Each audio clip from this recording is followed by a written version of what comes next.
My brother handed his wife the keys to my apartment. They didn't know I'd already left 2 months ago.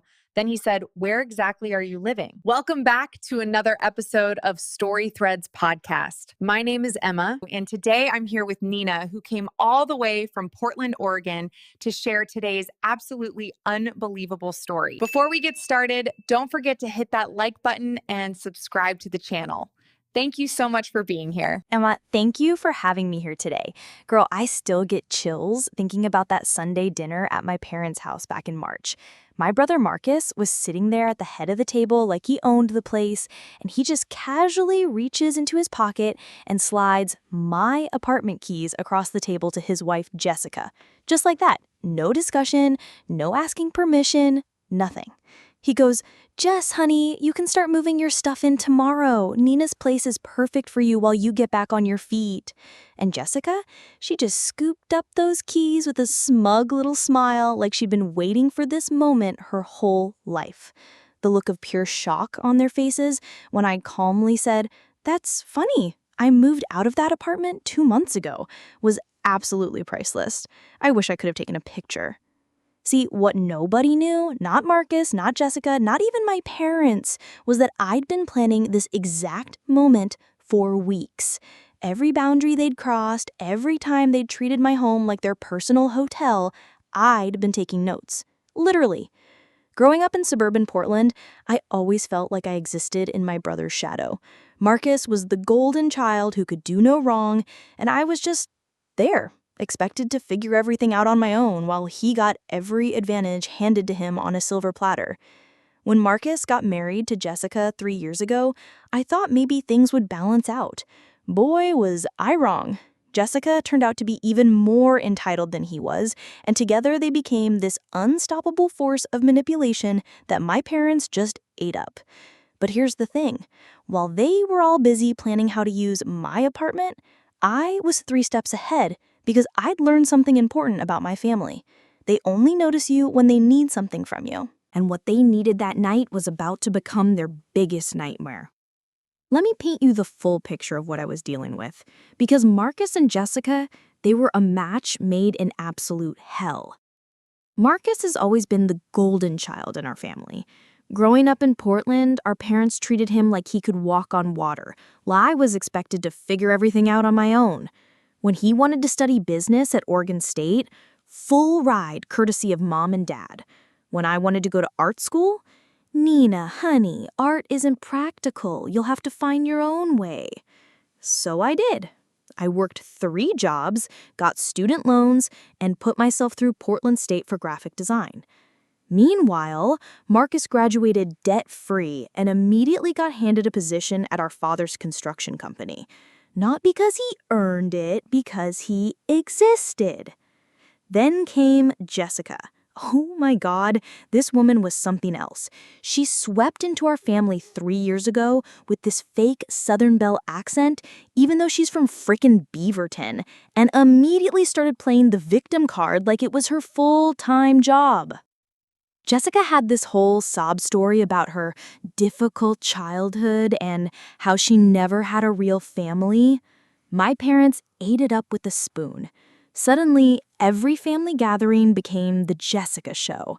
She'd tear up talking about her past, and my mom would rush to comfort her while I sat there, invisible. But here's what really got me. Jessica never worked, not once, in the 3 years I'd known her. She'd start these little projects, selling essential oils, making artisan soaps, launching a lifestyle blog, and quit within weeks when they didn't immediately make her rich and Instagram famous. And who do you think funded these failed ventures? Marcus, with money borrowed from our parents who never said no to their precious son. The apartment situation started about 6 months ago.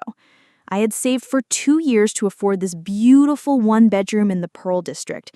Exposed brick, huge windows, walking distance to everything. It was my sanctuary, my proof that I could build something beautiful entirely on my own. Jessica started making comments immediately. "Nina, this place is so big for just one person. You could totally fit a roommate in here." Or, "It must be so lonely living by yourself. Don't you want some company?" At first, I thought she was just making conversation, but then the visits started. Jessica would text me things like, "Hey girl, I'm in your neighborhood, can I pop by?" And before I could respond, she'd be at my door with takeout, acting like we were best friends having a sleepover. She'd walk around my apartment, touching everything, moving things, rearranging my throw pillows. She'd open my closet and go, "Oh my gosh, you have such cute clothes. Can I try this on?" And before I knew it, she was wearing my favorite dress, posing for Instagram photos in my apartment. The worst part? She'd post them with captions like, "Having the best girls' night at my sister-in-law's gorgeous place. Family is everything." Making it look like we were close, when really, I barely tolerated her. But it got worse. Jessica started showing up when I wasn't home. She somehow convinced my building's doorman that she was my sister who needed to pick up something urgent. I'd come back from work to find evidence everywhere. My coffee machine still warm, my bathroom towel damp, my bed unmade when I'd left it perfectly neat that morning. When I confronted her about it, she got all teary-eyed and said, "Nina, I was having such a hard day and I just needed somewhere quiet to think. I didn't think you'd mind since we're family." Family. She kept using that word like it gave her access to everything I owned. Then Marcus started backing her up. When I called him to complain about Jessica letting herself into my apartment, he actually had the nerve to say, "Come on, Nina, she's not stealing anything. She just feels comfortable with you. Isn't that nice?" Nice? This woman was treating my home like her personal hotel, and my brother thought it was nice. The breaking point came last month when I returned from a work conference to find Jessica had hosted a full dinner party in my apartment. 8 people I'd never met had eaten off my dishes, drunk my wine, and left my beautiful space looking like a frat house. Pizza boxes everywhere, wine stains on my white couch. Someone had burned a cigarette hole in my dining room table. My expensive face creams were nearly empty, my silk scarf was missing, and there was glitter. Actual craft glitter ground into my carpet. When I called Jessica, she laughed it off. "Oh, that? Yeah, my place was being fumigated, so I thought you wouldn't mind if I borrowed yours for my vision board party. The girls loved your aesthetic." My aesthetic? Like my carefully curated home with some backdrop for her Pinterest fantasies? I was shaking with rage, but I tried to stay calm. "Jessica, you cannot use my apartment without permission. This has to stop." And you know what she said? "Nina, you're being so selfish. We're family. What's yours is mine, right? Besides, you're never even here anyway." That night, I called Marcus to complain, and instead of supporting me, he said, "Nina, Jessica's going through a rough time right now. Her roommate situation fell through, and she needs somewhere stable to land. Can't you just be a little more understanding?" A little more understanding about someone breaking into my home and destroying my belongings? That's when I realized what was happening. Marcus and Jessica weren't just entitled, they were actively planning to take over my space permanently.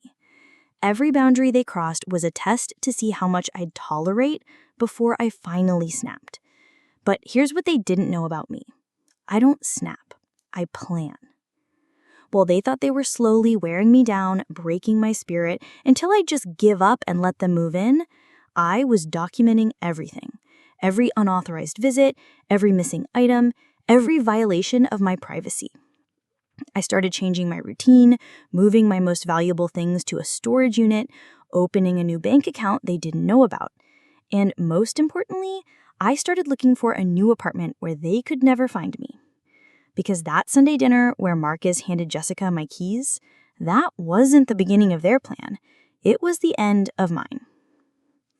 The breaking point came 2 weeks before that family dinner, and honestly, I should have seen it coming. But even I wasn't prepared for how low they'd actually go. I had just gotten back from a client meeting downtown. You know, one of those exhausting presentations where you have to smile and nod while some corporate exec explains your own work back to you. All I wanted was to get home, pour a glass of wine, and decompress in my beautiful, peaceful apartment.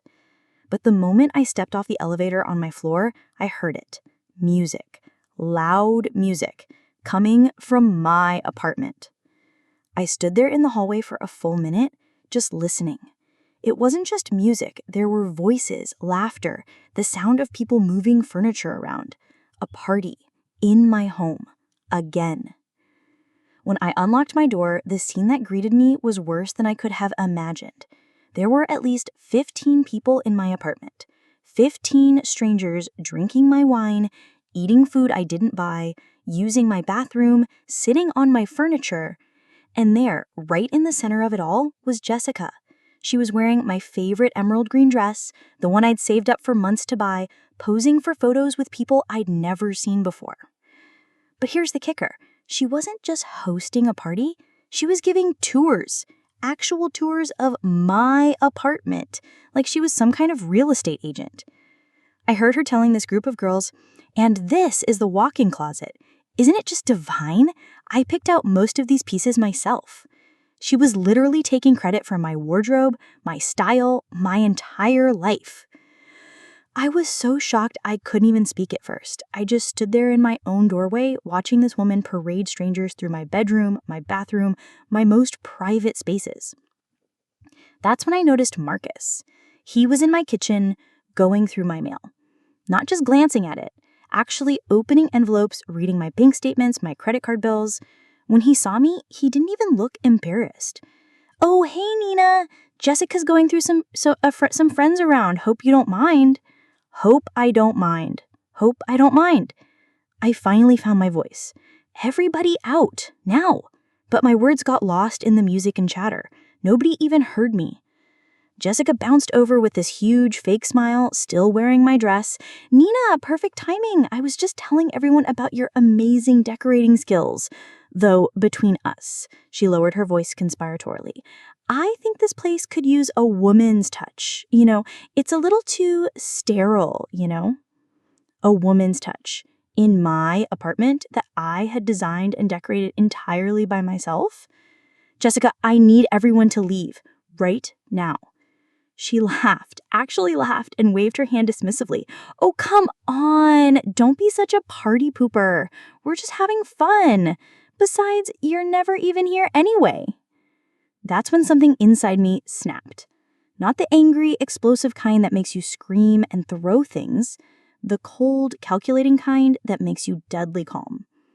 I walked to my sound system and turned off the music. The sudden silence got everyone's attention. "I'm calling the police," I announced clearly.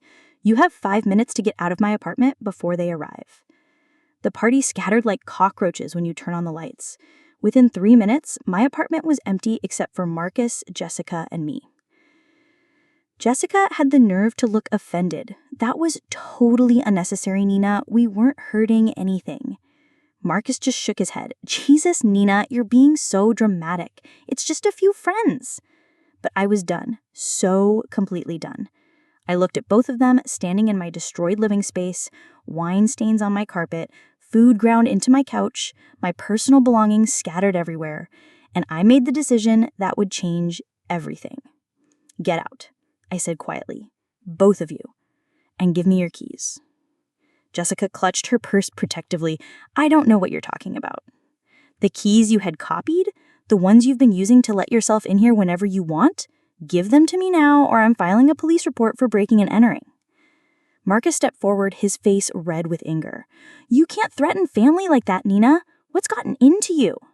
"What's gotten into me?" repeated. "What's gotten into me is watching my brother and his wife treat my home like their personal playground. What's gotten into me is finding strangers in my bedroom going through my private things. What's gotten into me is realizing that you two have been planning to take over my apartment all along." The look that passed between Marcus and Jessica in that moment told me everything. I was right. This wasn't just entitled behavior. It was a calculated plan. Jessica tried to backtrack. "Nina, honey, I think you're misunderstanding." "No, I understand perfectly. You two have been testing my boundaries, seeing how much you could get away with before I'd finally snap. Well, congratulations, you found my breaking point."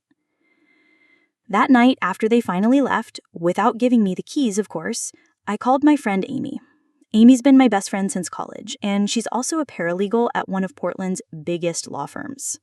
Girl, I said when she picked up, I need help and I need it to be completely confidential. Amy came over within an hour, took one look at my destroyed apartment, and immediately got to work. She helped me document everything, the damages, the unauthorized entries, the pattern of escalating violations. But more importantly, she helped me understand my legal options. And that's when the real plan started forming. Nina, Amy said, as we sat surrounded by photos of the damage, you could press charges right now. Breaking and entering, destruction of property, theft, you've got them dead to rights. But I could hear the hesitation in her voice. But that would be reactive, and from what you're telling me about your family dynamics, reactive isn't going to solve your long-term problem. These people are going to keep pushing until you push back harder. Amy was right. Filing charges would just make me the family villain who couldn't forgive a little harmless fun. My parents would rally around Marcus and Jessica, painting me as the unreasonable one who involved law enforcement in family business. I needed something bigger. Something that would end this pattern once and for all. That's when Amy suggested something that changed everything. What if we made it impossible for them to ever violate your boundaries again? Not just here, but anywhere. She explained that I could document everything, build a case, and then use that leverage strategically, not to destroy them, but to protect myself in a way they'd never see coming. The next morning, I called in sick to work. The first mental health day I'd taken in 3 years. Instead of going to the office, I spent the entire day apartment hunting in neighborhoods Marcus and Jessica had never even heard of. By evening, I'd found the perfect place, a beautiful loft in Southeast Portland in an arts district where none of my family had any connections. The landlord, an elderly woman named Rose, who reminded me of my grandmother, was immediately charmed by my steady job and clean credit report. When can you move in? She asked after approving my application. Is this weekend too soon? Rose smiled. Hardy, for a tenant like you, the sooner the better. As I signed the lease that evening, I felt something I hadn't experienced in years, complete control over my own life. For the first time since childhood, I was making a decision that was entirely about my well-being, with no consideration for how it would affect Marcus or Jessica or my parents' precious family harmony. But the best part? They had no idea what was coming. Over the next 2 weeks, I executed my plan with military precision. I moved my most valuable possessions to the new place in small batches, using boxes I kept at work. I hired a storage company to collect my furniture during business hours when no one would be around to see. I changed my mailing address to a P.O. box. I updated my emergency contacts at work. I even had my gym membership transferred to a location closer to my new apartment. And through it all, I maintained the perfect facade of normalcy. I responded to Jessica's texts about getting together soon. I listened to Marcus complain about work stress. I showed up to family gatherings with a smile, knowing that each one might be the last time I'd have to pretend everything was fine. The hardest part was watching Jessica continue to act like she owned my space. She'd text me photos of herself in my apartment with captions like, missing my favorite sister-in-law while I was at work. She'd leave little changes, rearranged pillows, moved picture frames, different flowers in my vases. Each violation just strengthened my resolve. This wasn't just about the apartment anymore.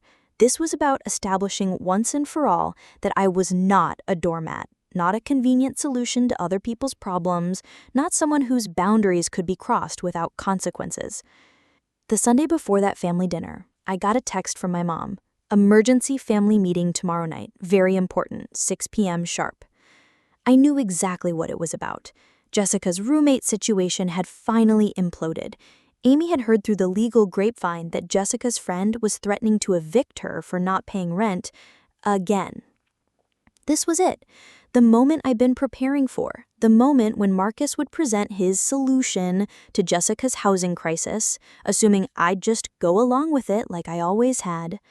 But as I sat in my beautiful new loft that Sunday evening, surrounded by my carefully chosen belongings, in a space that felt completely mine, I smiled for the first time in weeks.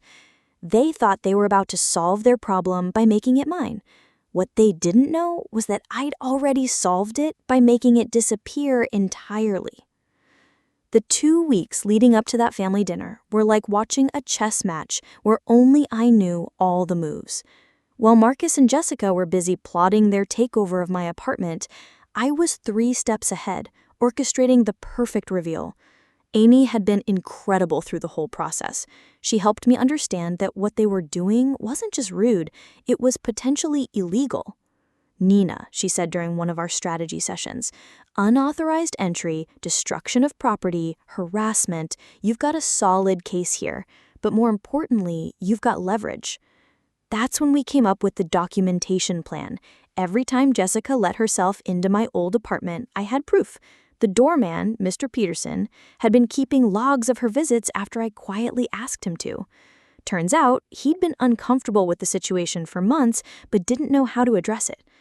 Miss Thompson, he told me when I approached him, your sister, she's been coming by almost daily, sometimes with different people.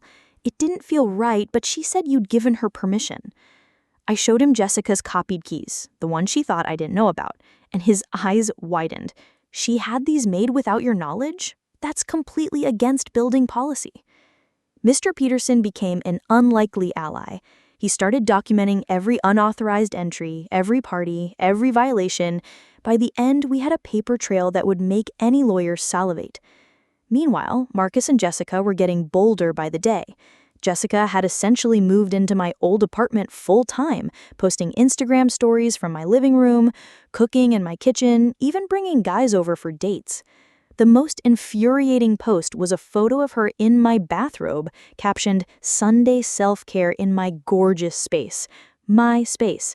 She was literally living my life while I watched from my actual new home. But here's what they didn't know. I had security cameras installed before I moved out. Small, discreet ones that Amy's law firm recommended for evidence gathering. Every violation, every party, every invasion of privacy was being recorded in real time. The footage was devastating. Jessica going through my personal documents, Marcus helping himself to my wine collection, strangers using my bathroom and bedroom. The evidence was so overwhelming that Amy actually laughed when she reviewed it. Nina, this isn't just trespassing, it's a complete violation of your privacy rights. If you wanted to press charges, you'd win in a heartbeat. But I wasn't interested in legal action. Not yet, anyway. I wanted something more satisfying than a court victory. I wanted them to understand exactly how it felt to have your plans completely destroyed by someone you'd underestimated. The psychological preparation was just as important as the practical planning. I spent hours rehearsing my response to their inevitable announcement. How would I sit? What would my facial expression be? How long should I let them talk before dropping the bomb? Dr. Martinez, my therapist, helped me process the emotions I'd been suppressing. Nina, you've been carrying this anger for years. This confrontation isn't just about the apartment. It's about finally standing up for yourself after decades of being treated as less important than Marcus. She was right. This wasn't just about Jessica's violations or even Marcus's entitlement. This was about a lifetime of being the responsible one, the invisible one, the one whose needs never mattered. 3 days before the dinner, I got a text from my mom. "Can't wait to see you Sunday. We have some exciting family news to share." The false enthusiasm in her message made me smile. They had no idea what kind of news I'd be sharing in return. That same day, Jessica posted a photo of herself redecorating my old bedroom, captioned, "Making some changes to better reflect my aesthetic." The audacity was breathtaking. She wasn't just using my space, she was erasing me from it entirely. I screenshotted the post and sent it to Amy. Her response was immediate. This girl has no idea what's about to hit her. The night before the dinner, I did something I hadn't done in years. I treated myself to a spa day. Massage, facial, manicure, the works. Not because I needed to look good for my family, but because I wanted to feel completely centered and confident for what was coming. As I sat in that peaceful spa, surrounded by soft music and essential oil scents, I thought about how different I felt from the broken woman who discovered strangers in her apartment just weeks ago. That Nina had been shocked, hurt, violated. This Nina was strategic, prepared, and completely in control. I chose my outfit carefully, a simple but elegant dress that made me feel powerful, comfortable shoes in case I needed to make a quick exit, and minimal jewelry. I wanted to look put together but not overdressed. The goal was to blend in until the moment I chose to stand out. The morning of the dinner, I got one final text from Jessica. "So excited to see you today. I have some amazing news to share with the family." The exclamation points felt like tiny daggers, but instead of anger, I felt something I hadn't experienced in years: genuine excitement. For the first time in my adult life, I was walking into a family gathering with all the power. They thought they were about to solve their problem by making it mine.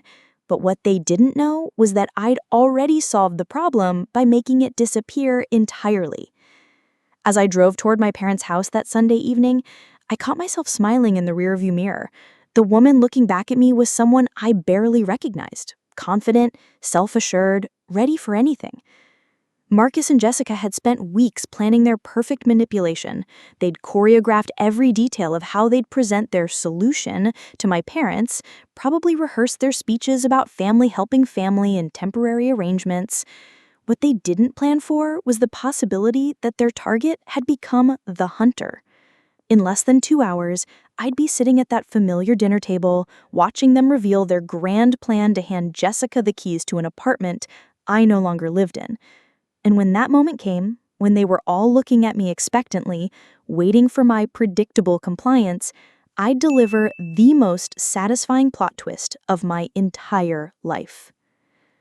That Sunday dinner will forever be etched in my memory as the most satisfying moment of my entire life.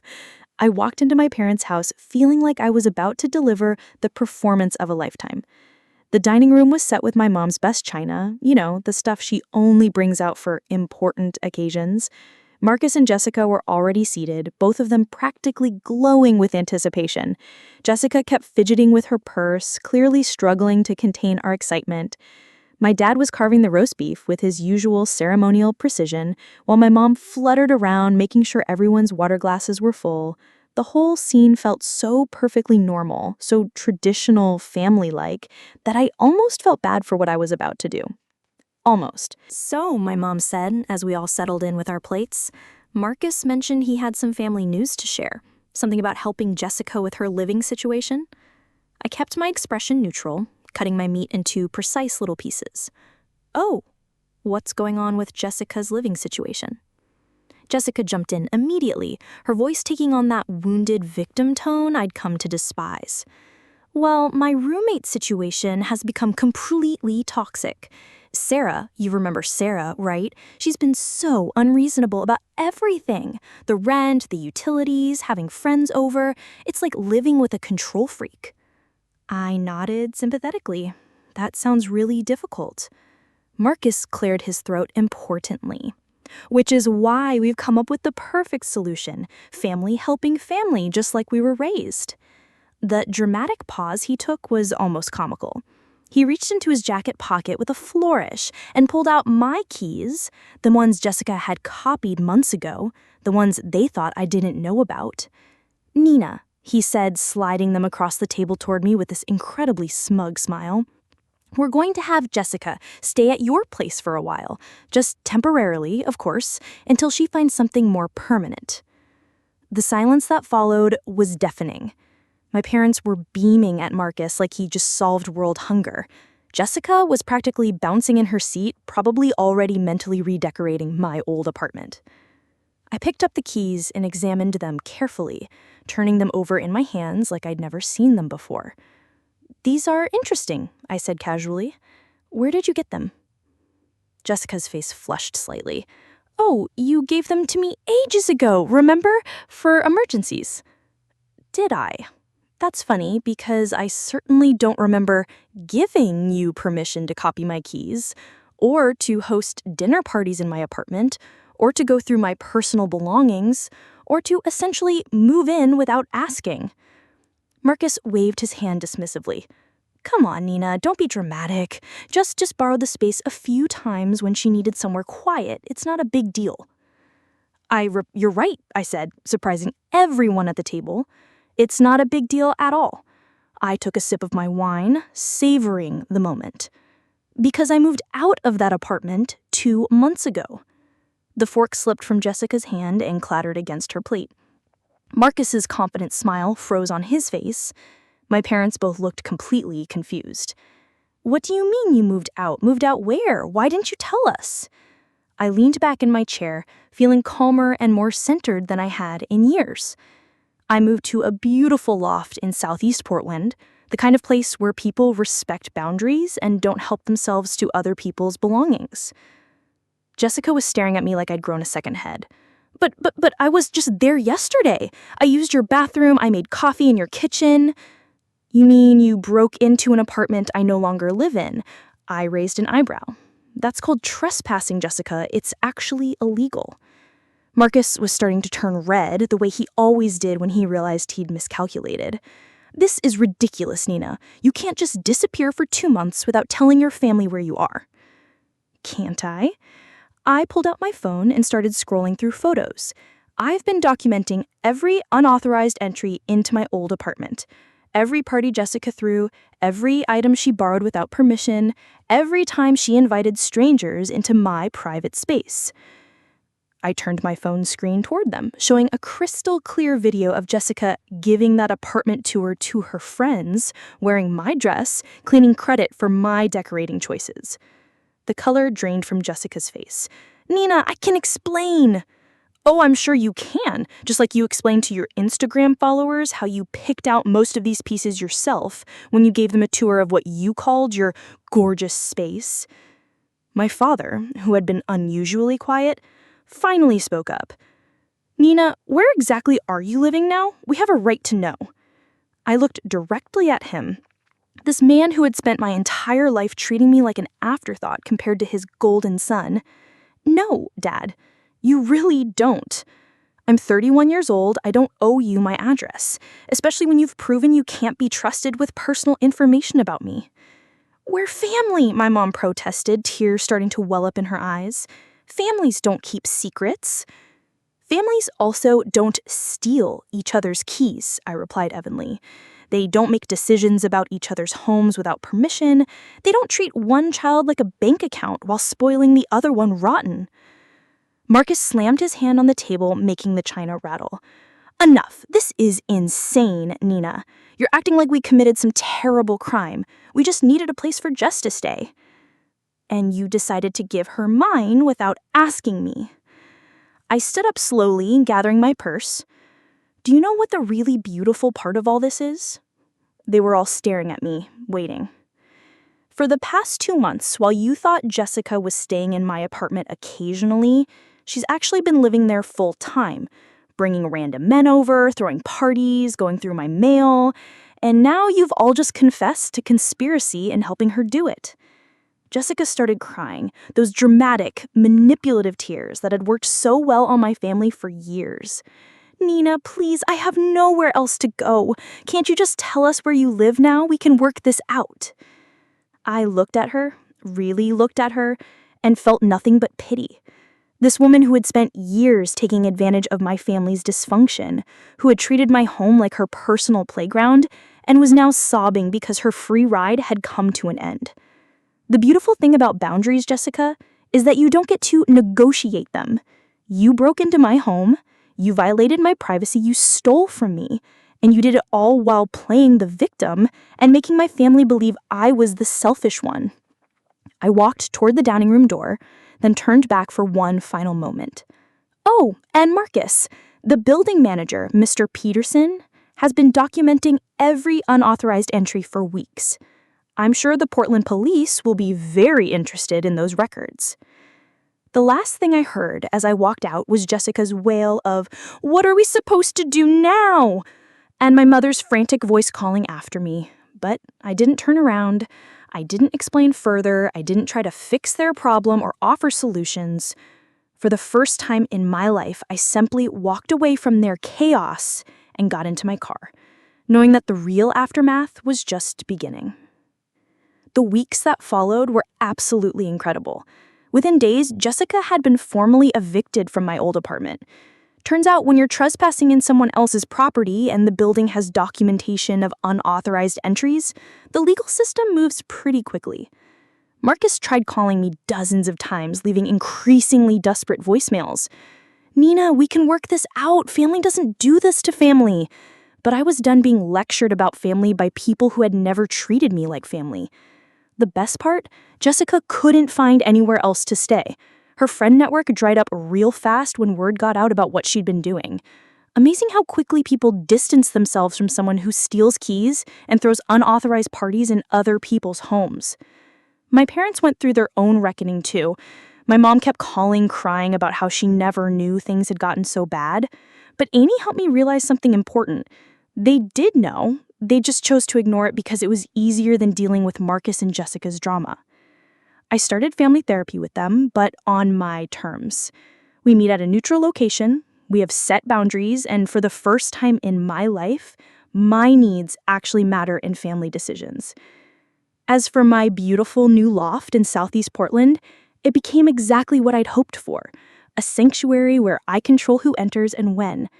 I've hosted dinner parties for my real friends, created an art studio in the spare room, and learned what it feels like to truly feel safe in your own space. The most satisfying moment came 6 months later when I ran into Jessica at a coffee shop downtown.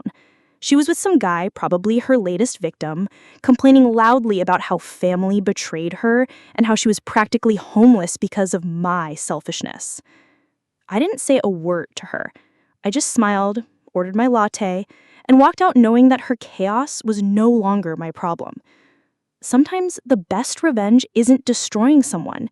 It's simply refusing to let them destroy you. Setting boundaries isn't mean. Protecting your peace isn't selfish. And walking away from people who treat you like a doormat isn't giving up, it's finally choosing yourself. That apartment situation taught me the most valuable lesson of my life. You teach people how to treat you by what you allow, and I'm never allowing that kind of disrespect again. Thank you for sharing this with us. And did you enjoy today's story? Don't forget to hit that like button and subscribe to Story Threads podcast for more amazing stories. See you next time.